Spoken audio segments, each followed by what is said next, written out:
Yang bisa tuh. Oke. Assalamualaikum warahmatullahi wabarakatuh. Eh, Perkenalkan, nama saya Fajar Nur Rahman dan teman saya Gana Adida Sakti. Kami di sini ingin mempresentasikan mengenai analisis model perancangan strategis sistem informasi pada Bank Samici. Sejarah organisasi Bank Samici yaitu Bank Sampah Induk Cimahi atau disingkat dengan Bank Samici merupakan bank sampah satu-satunya bank sampah induk satu-satunya di Cimahi, serta akan menjadi andalan Cimahi untuk program Zero Waste Cities. Bank Samici ini didirikan di bawah naungan pemerintah Kota Cimahi pada tahun 2014. Hingga saat ini Bank Samici telah mengumpulkan sampah rumah tangga organik dan anorganik sebanyak 628.023,13 ton. Sejak tahun 2010 sampai dengan 2013, Kota Cimahi telah mendirikan 17 bank sampah yang telah tersebar di seluruh Kota Cimahi. Namun dalam jumlah tersebut sebagian besar tidak aktif. Pada pertengahan 2014, Dinas Kebersihan dan Pertamanan Kota Cimahi mendirikan Bank Samici yang diresmikan oleh Ibu Wali Kota pada tanggal 3 Oktober 2014. Eh, Jenis sampah yang dikelola Bank Samici berasal dari sampah rumah tangga yang dibagi menjadi 4 jenis, yaitu kertas yang dibedakan menjadi 10 jenis, jenis plastik dibedakan menjadi 21 jenis, jenis logam yang dibedakan menjadi 7 jenis, dan jenis kaca yang dibedakan menjadi 2 jenis. Bank sampah ini juga memiliki aplikasi online yang memuat informasi mengenai manajemen pengelolaan bank sampah, yakni Sistem Informasi Manajemen Bank Sampah atau disingkat dengan SIMBAH. Aplikasi ini bersifat fleksibel karena dapat diakses dimanapun dan kapanpun hanya dengan bermodalkan koneksi internet. Visi misi dari Bank Samici ini visinya dengan kebersamaan Dinas Kebersihan dan Pertamanan mewujudkan Kota Cimahi yang bersih dan asri. Untuk misinya di sini ada beberapa misi, yaitu untuk yang pertama meningkatkan pengelolaan persampahan dan peran serta masyarakat dalam pengelolaan sampah. Kedua, meningkatkan penataan pertamanan, pengelolaan pemakaman dan penerangan jalan serta dekorasi kota. 3. Meningkatkan pengelolaan air bersih dan limbah domestik. 4. Meningkatkan kinerja institusional Dinas Kebersihan dan Pertamanan melalui peran kesekretariatan. Next. Nah, berikut adalah struktur organisasi. Bisa dilihat di sini ada struktur organisasi dari Bank Samici ini. Next. Selanjutnya, strategi bisnis Bank Samici, ini pengelolaan sampah di Kota Cimahi menggunakan konsep 3R, yaitu reduce, reuse, dan recycle. Reduce berarti mengurai segala sesuatu yang mengakibatkan sampah. Reuse berarti menggunakan kembali sampah yang masih dapat digunakan untuk fungsi yang sama ataupun fungsi lainnya. Dan recycle berarti mengelola kembali atau daur ulang sampah menjadi barang atau produk yang bermanfaat. Konsep 3R tersebut dengan tujuan meminimalisir volume sampah yang dibuang ke tempat pembuangan akhir atau TPA. Tingginya volume sampah yang dihasilkan warga Kota Cimahi setiap harinya yang mencapai 310,51 ton dan sekitar 55% diantaranya belum bisa dikelola sepenuhnya akibat terbatasnya sumber daya manusia dan sarana pengelolaan sampah. Atas tingginya volume sampah di Kota Cimahi, Dinas Kebersihan dan Pertamanan Kota Cimahi berupaya meningkatkan pengelolaan sampah dengan mendirikan komposting, biogas, lapak daur ulang, dan program Bank Sampah Induk Cimahi itu sendiri. Next. Untuk modal bisnisnya, yang pertama, pendirian bank sampah. Alangkah langkah pertama adalah mendirikan bank sampah sebagai badan hukum yang resmi. Hal ini melibatkan proses pendaftaran dan pemenuhan persyaratan hukum yang berlaku di negara atau daerah setempat. Yang kedua, penerimaan dan pengumpulan sampah. Bank sampah menerima dan mengumpulkan berbagai jenis sampah dari masyarakat sekitar. Ini dapat mencakup sampah plastik, kertas, logam, kaca, dan sebagainya. Bank sampah dapat mengadakan program penukaran sampah dengan imbalan uang atau barang yang bernilai, seperti voucher belanja atau perlengkapan rumah tangga lainnya. Nah, yang ketiga, pemilahan dan pengelolaan sampah. Sampah yang diterima oleh bank sampah kemudian dipilah dan diproses sesuai dengan jenisnya. Misalnya, plastik dapat dipisahkan menjadi berbagai jenis plastik yang berbeda untuk memudahkan proses pengelolaan lebih lanjut. Bank sampah dapat bekerja sama dengan pihak ketiga atau industri pengolahan limbah untuk memproses sampah menjadi bahan baku yang bernilai. Keempat, pemasaran hasil daur ulang. Bank sampah dapat menjual hasil daur ulang kepada industri pengolahan atau produsen yang membutuhkan bahan baku tersebut. Misalnya, plastik daur ulang dapat dijual kepada pabrik plastik untuk digunakan sebagai bahan baku dalam pembuatan produk baru. Nah, yang kelima itu edukasi dan kesadaran masyarakat. Selain berperan sebagai pusat pengumpulan sampah, bank sampah juga berfungsi untuk mengedukasi masyarakat tentang pentingnya pengelolaan sampah yang baik. Ini bisa dilakukan melalui program sosialisasi, workshop, atau kampanye lingkungan yang bertujuan untuk meningkatkan kesadaran masyarakat tentang pentingnya daur ulang dan pengurangan sampah. Yang keenam, pendapatan dan keberlanjutan. Model bisnis bank sampah harus berfokus pada penciptaan pendapatan yang berkelanjutan. Pendapatan dapat berasal dari penjualan hasil daur ulang, biaya layanan pengolahan sampah, atau pendanaan dari pemerintah atau organisasi non-pemerintah. Pendapatan tersebut dapat digunakan untuk mengolah operasional bank sampah dan memperluas usahanya. Next. Yang terakhir, kemitraan dan kolaborasi. Bank sampah dapat menjalin kemitraan dengan instansi pemerintah, industri, pengelolaan limbah, perguruan tinggi, atau organisasi lingkungan untuk mendukung kegiatan pengelolaan sampah yang lebih efektif. Kolaborasi dengan pihak terkait dapat memperluas jaringan dan sumber daya yang diperlukan untuk menjalankan bisnis bank sampah dengan sukses.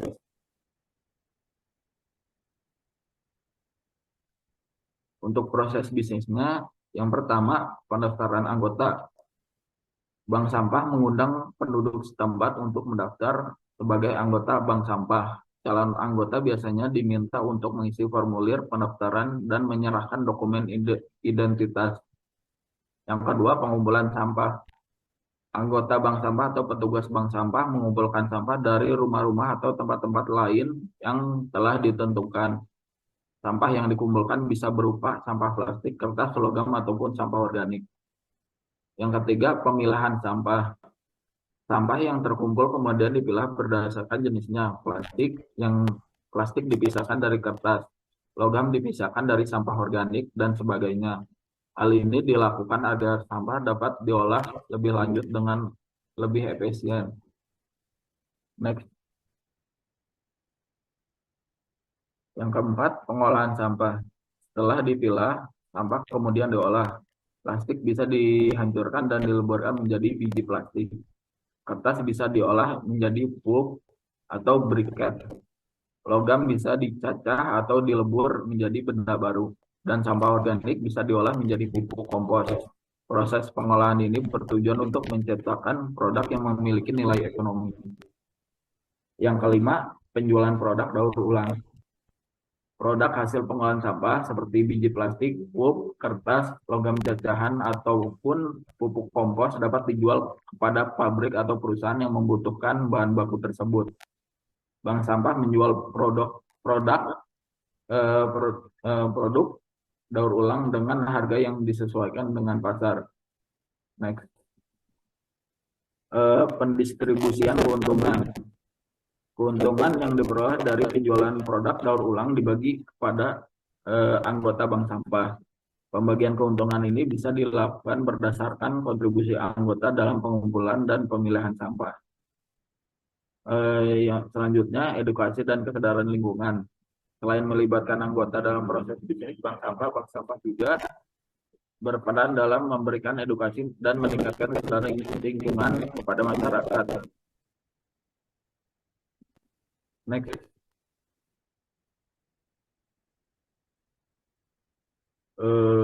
Selanjutnya di sini metodologi yang kami ambil yaitu dalam pembuatan rancangan perencanaan strategi sistem informasi diperlukan metodologi yang tepat untuk menghasilkan strategi SI atau TI yang selaras dengan strategi bisnis. Metodologi ini yang digunakan dalam perencanaan strategi sistem informasi bank sampah induk Cimahi atau bisa disingkat dengan Bank Samici adalah metode action research. Dalam metode action research, proses dilakukan berdasarkan rencana, tindakan, observasi, dan pengkajian kembali atas tindakan yang telah dilakukan sambil mencari data-data apakah yang bisa diperbaiki dari sistem yang berjalan pada saat ini.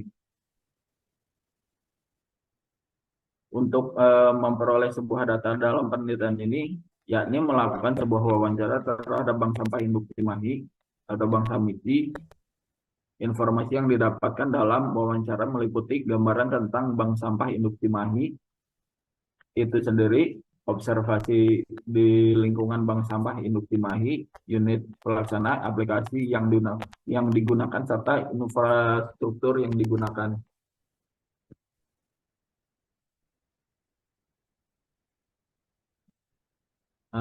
Untuk teknis analisisnya, setelah semua data terkumpul, selanjutnya dilakukan analisis dengan menggunakan analisis lingkungan bisnis internal, analisis lingkungan bisnis eksternal, analisis lingkungan SITI secara internalnya, analisis lingkungan SITI secara eksternal. Metode analisis perancangan strategi sistem informasi yang digunakan adalah critical success factor, analisis valuations, dan 5 quarter.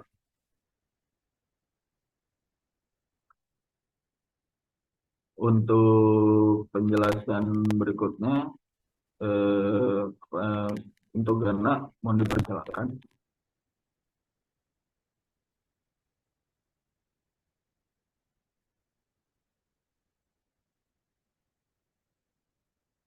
Baik, melanjutkan yang telah Fajar sampaikan, berikut adalah analisis internal TI dan SI pada Bank Sampah Induk Cimahi. Analisis lingkungan sistem informasi dan teknologi informasi internal Bank Sampah Induk Cimahi atau Bank Samici meliputi seluruh sumber daya sistem informasi dan teknologi informasi yang telah ada dan dimanfaatkan untuk keperluan bisnis, diantaranya sistem penerimaan sampah yang masih ditangani secara manual oleh pihak organisasi Bank Sampah Induk Cimahi atau Bank Samici, dan transaksi perhitungan hasil sampah yang dilakukan masih menggunakan Microsoft Excel.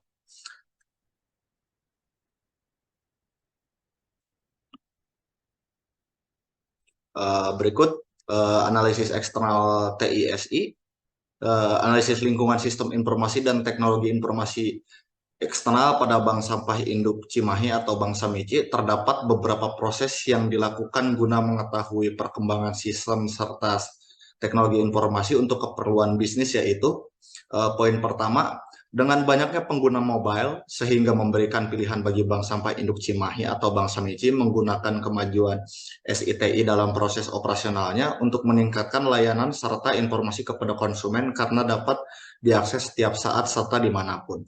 Poin selanjutnya, penggunaan teknologi dalam kegiatan operasional menjadikan Bank Sampah Induk Cimahi atau Bank Samici menjadi terdepan di Kota Cimahi dengan menerapkan penggunaan aplikasi mobile sebagai promosi ataupun dalam memberikan layanan kepada nasabah sehingga dapat memberikan nilai karakteristik dan keunggulan kompetitif yang sangat baik. Untuk analisis internal bisnis, analisis lingkungan bisnis pada Bank Sampah Induk Cimahi terdapat beberapa proses yang dilakukan untuk mengetahui perkembangan teknologi dalam pelayanan untuk keperluan bisnis. Itu diantaranya pada poin pertama itu perkembangan teknologi berbasis web mendorong Bank Sampah Induk Cimahi untuk menggunakan teknologi dalam proses bisnis meningkatkan layanan kepada anggota yang bisa diakses untuk memberikan informasi keberadaan bank sampah. Untuk poin selanjutnya, pemanfaatan pengguna teknologi pada setiap kegiatan operasional proses bisnis akan menjadikan keberadaan Bank Sampah Induk Cimahi menjadi terdepan di Jawa Barat dalam penggunaan web dan desktop untuk kegiatan operasional. Untuk analisis eksternal bisnis, di sini analisis lingkungan eksternal bisnis pada Bank Sampah Induk Cimahi memiliki beberapa faktor yang telah dianalisa menggunakan metode analisis Pie-Force Porter yang meliputi kekuatan penawaran pembeli, kekuatan penawaran pemasok, ancaman produk pengganti, dan ancaman pesaing baru. Yang akan dijabarkan pada slide berikutnya. Yang pertama ada kekuatan penawaran pembeli. Kekuatan penawaran pembeli pada Bank Sampah Induk Cimahi terletak pada jumlah anggota yang bertambah, informasi dan sosialisasi yang disediakan, serta potensi kerjasama yang menguntungkan. Faktor ini memperkuat kemampuan Bank Sampah dalam mengumpulkan lebih banyak sampah, meningkatkan efisiensi operasional dan daya saing di wilayah Cimahi. Poin selanjutnya, kekuatan penawaran pemasok. Kekuatan penawaran pemasok dalam bank sampah adalah kemampuan menjalin kemitraan kuat dengan pemasok yang menyediakan produk daur ulang berkualitas. Faktor-faktor seperti hubungan dengan pemasok, produksi pemasok, dan ketersediaan produk pengganti memengaruhi kekuatan penawaran pemasok. Bank Sampah Induk Cimahi menjadikan ketersediaan bahan baku dan hubungan yang handal dan memengaruhi produksi pemasok. Pilihan pemasok yang beragam juga penting. Kekuatan penawaran pemasok krusial bagi kelancaran operasi bank sampah.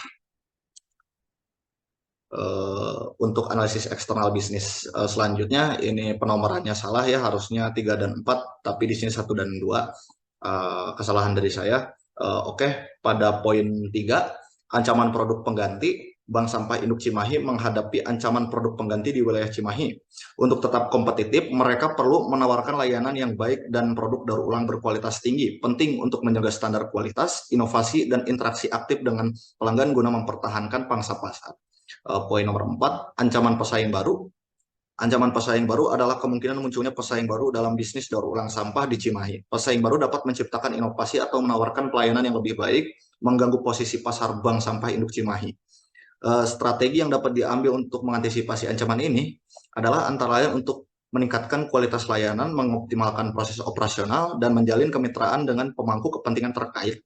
Analisis Pie-Force Porter membantu memahami persaingan dan mengidentifikasi ancaman pesaing baru dalam bisnis daur ulang sampah.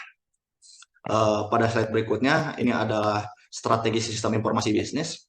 Implementasi perancangan strategi sistem informasi Bank Sampah Induk Cimahi mencakup pembuatan website promosi, sistem informasi layanan dan penjualan sampah, sistem informasi pengadaan sampah, serta analisis klasifikasi portofolio aplikasi sistem informasi. Hal ini bertujuan untuk meningkatkan promosi, pengolahan data sampah, keuangan, dan pengadaan sampah secara efisien. Pada strategi manajemen SITI, prioritas implementasi sistem informasi Bank Sampah Induk Cimahi berdasarkan analisis portofolio McFarland adalah sebagai berikut. Yang pertama adalah key operasional, support, strategik, dan high potensial. Analisis ini membantu menentukan urutan implementasi sistem informasi yang paling penting dan mendesak untuk Bank Sampah Induk Cimahi yang akan ditunjukkan pada tabel di slide selanjutnya. Berikut adalah tabel daripada portofolio McFarland yang telah diimplementasikan pada Bank Sampah Induk Cimahi. Yang di sini ada 6 poin. Yang pertama adalah layanan sampah masyarakat keliling yang akan direncanakan pada tahun 2023. Sistem informasi layanan penjualan sampah masyarakat pada tahun 2023. Sistem informasi pengadaan sampah masyarakat pada tahun 2023. sistem informasi profil bank sampah berbasis website, visualisasi layanan bank masyarakat yang terintegrasi, dan sistem informasi pengolahan sumber daya manusianya, yang semuanya akan dilakukan pada tahun 2023. Baik, kesimpulan dan saran daripada pemaparan analisis strategi yang telah disampaikan adalah Bank Sampah Induk Cimahi membutuhkan beberapa sistem informasi, termasuk sistem informasi layanan sampah masyarakat keliling, sistem informasi layanan penjualan sampah masyarakat, dan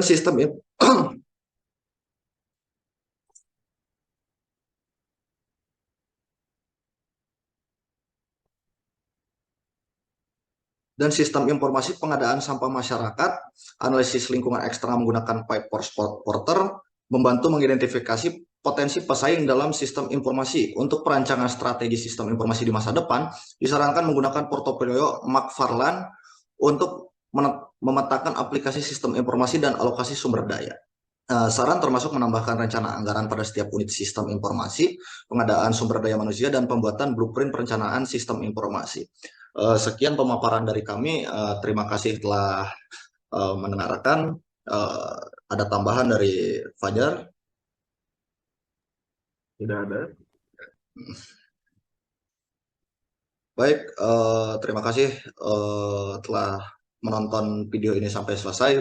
Berikut adalah pemaparan analisis perancangan sistem informasi pada Bank Sampah Induk Cimahi. Untuk kritik dan saran bisa di-share di pin komen.